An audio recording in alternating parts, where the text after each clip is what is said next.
Assalamu alaikum bandiraɓe hettiyankoɓe heeɓiyankoɓe Pindi TV bisimilla mono ruɓɓini jayndeli moɗon weltare min dañi hucciɗe e mono ɗo subakal juma hannde ko wiɗon tan aljuma moƴƴo malaɗo goto fof salminama inde ko noon manama e jettode serenɓe men jejjitaka e lawol gotol calminama juura berta juuɗe ñaaga duwa o yuppo e Sénégal e aduna fof hawɗo mboroso haw hollude en caggal jaam dumo e nder leydi meɗen Sénégal amadou sa hanki noon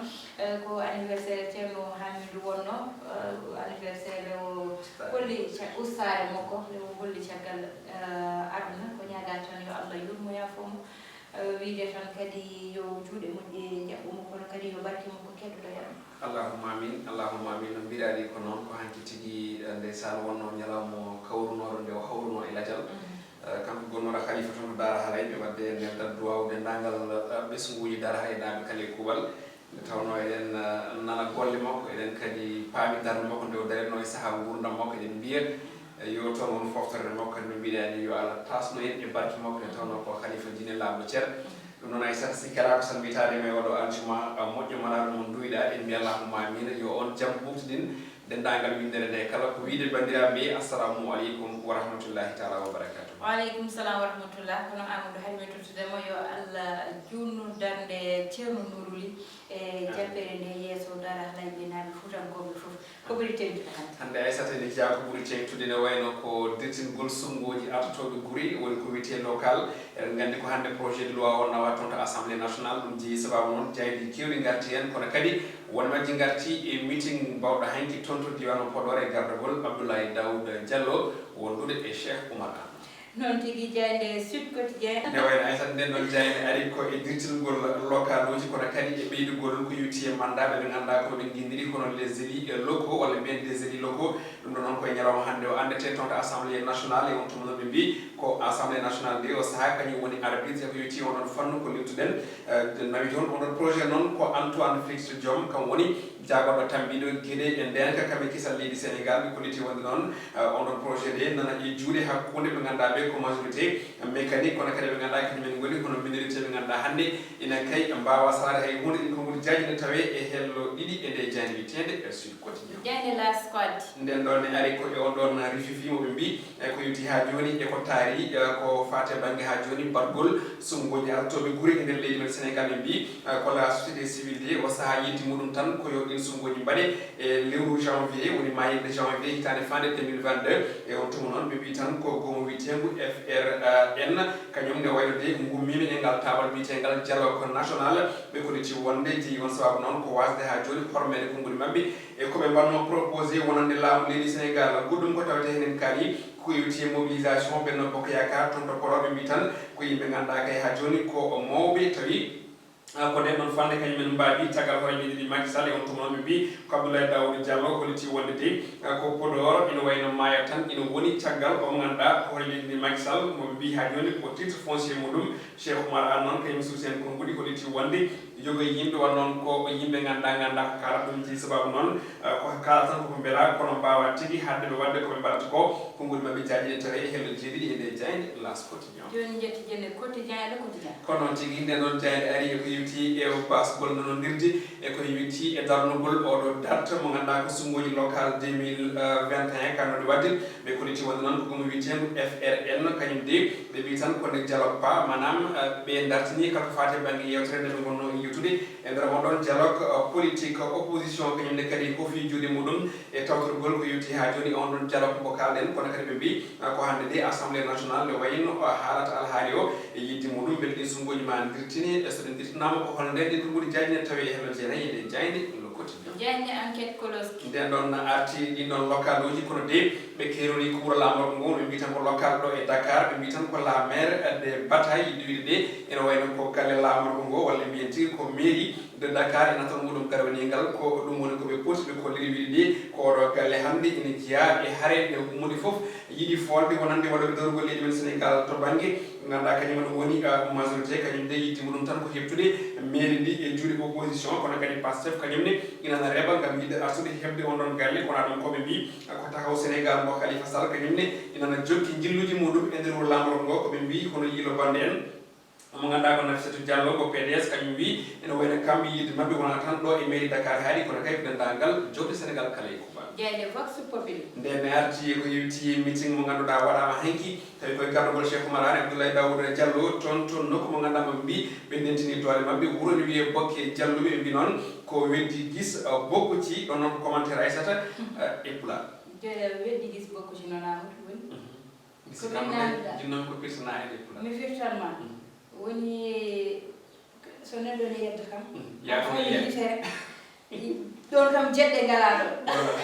saɗa yedde woni ha fawi hen guite ma firti ko jeddi ngala ɗo ɗum noon ha jarama e firo go ɗum tagi noon ɓe mbi ko kamɓe jayani en koɓe haaji noon defte kongude mo ganduɗa ko ɓen ɗon lidruji to banggue politique ɓe mbi ko Podor ɓe wayno heddor tan eko yibiti e jiimowo leydi woni koɓe indiri hono titre foncier e kongude jaji ne tawe hen no tati e nder jayde vox ko jeyde l'observateur ko adi nden ɗon jilloyi ko toon to wuro wiyetego Saare e Ngayi kadi noon oɗon nokku ko nokku mo ganduɗa addinɗo haallude no fewi e sahade ɓe mbi won haaji nelaɗo kesso feeñi toon no ɓe guinniri toon to Kolda ɓe mbi noon wonko hesɗi e gueɗe makko ɓe konti wonde noon ko sukaɓe ganduɗa kay ko yinoɓe toon ina nangue walla ni ene gondi on ɗon hono moɓe mbi ko prophète walla ni faux prophète noɓe mbiri ɓe kolliti wonde noon ɓe noon sukaɓe ɗe o saaha hannde woodi ko jewtiɗi oɗo fondateur ONG Petit la joie des orphelins ɗum ɗon noon ɓe kolliti wonde noon ɓe noon sukaɓe nayo ha jeegom o saaha hannde nawtama e ɓesguji mumen caggal nde guitta e nder e juuɗe mo ganduɗa mo guindiri ko baba malaɗo ɗin ko woni jaaji tawe e hello jeeɗiɗi e nder jayde l'observateur jeyde libération nden ɗon ari ko yewti e privé ji ɗi ganduɗa hannde kay ko jiyaɗi ina mbaɗa yoga gueɗe kantoriɗi to banggue jeeyi leydi toon to wuro wiyetego kono Dugara ɓe kolliti ko tonni e 159 hectares kañum woni ko wujja tawi noon heɓta koye juuɗe ɓesguji on ɗon nokku e on to onon ɓe mbi ko mandataire woni nelaɗo kay ko yewti on ɗon fannu kañum de ene wayno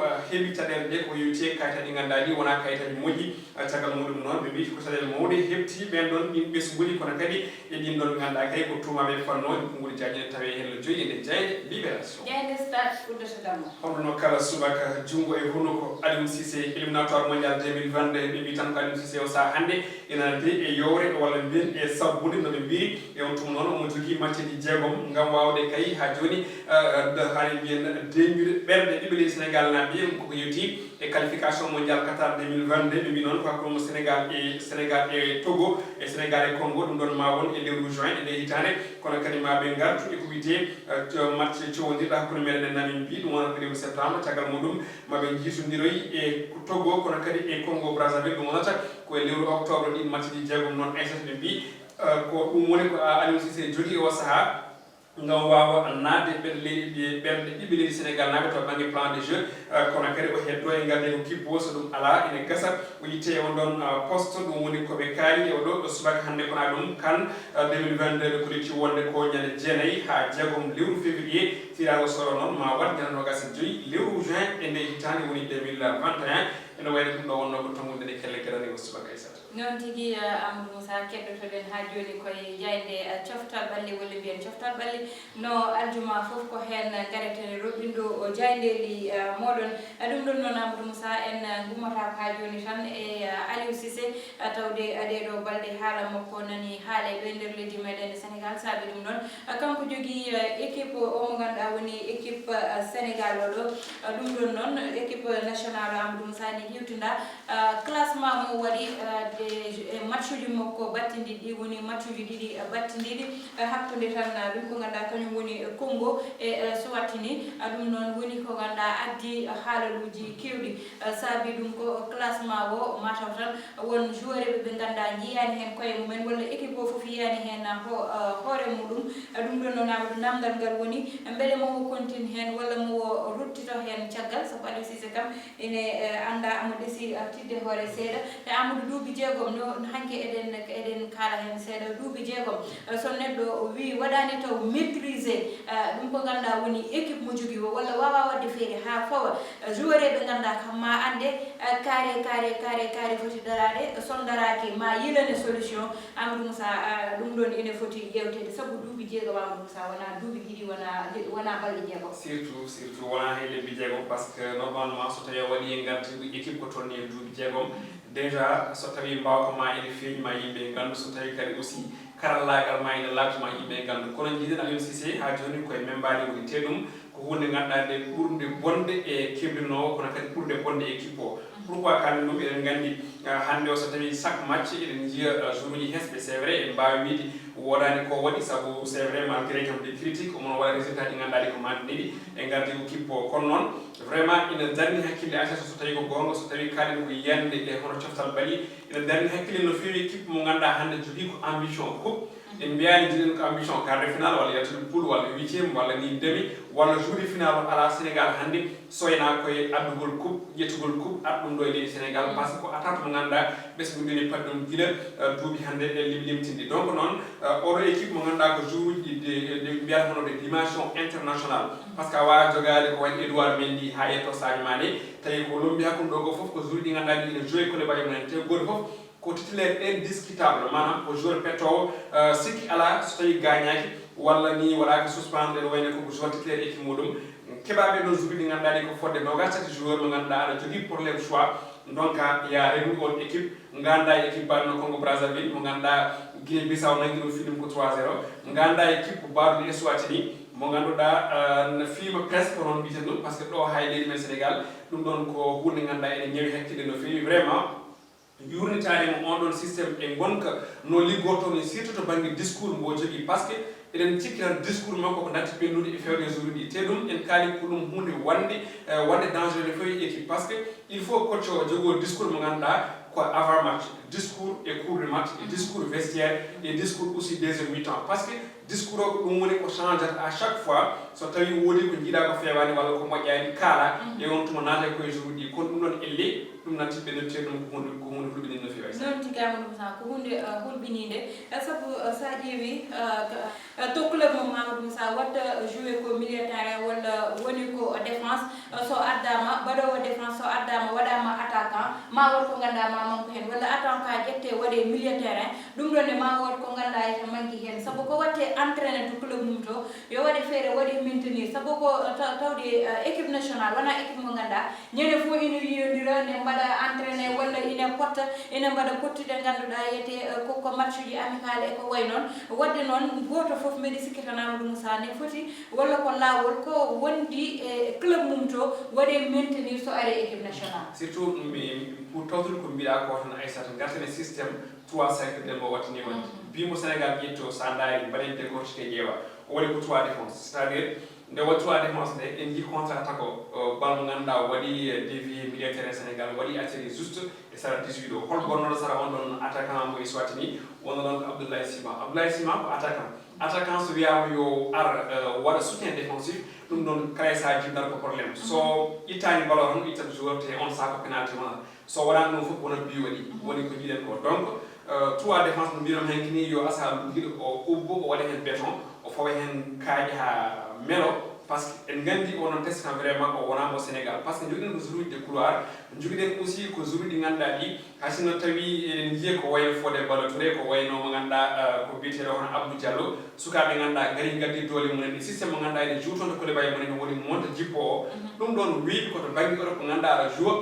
glace ne samay ma aɗa jogi ngal ceftal kono ga e Afrique ko nguleyki terrain moƴƴani donc woni systéme aji wawa ɓennude ɗo woni systéme aji mbawa yaade ɗo oɗo systéme mo ganduɗa ko 3-5-2 mbimi ko o wona Marcelo Bielsa o wona Pep Guardiola o wona hay goto e entraîneur uji donc à chaque fois change de systéme ɗum jigui ko wiyete ko hono club kono wona équipe nationale haali joni joni jour ɗi ganduɗa ene jooɗo fodde hitande presque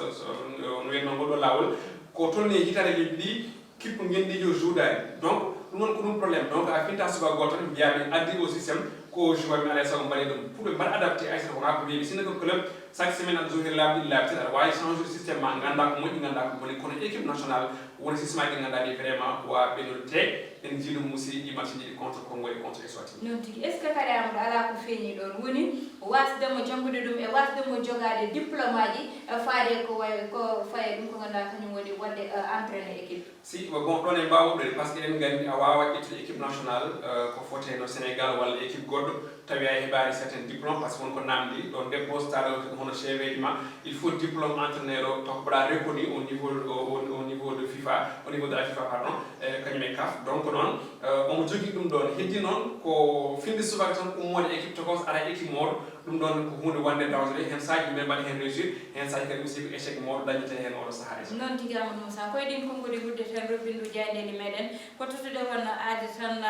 altine walla mbiyen talata so allahu lamdo o jaaɓi yo allah waɗanen jaam goto fof noon salminama kadi min dutti min calmini moon bani modde Baysata Ndiaye wonno banu gorko Amadou Moussa heɗanno e banggal caméra o ko Mansour Sow alias Thiat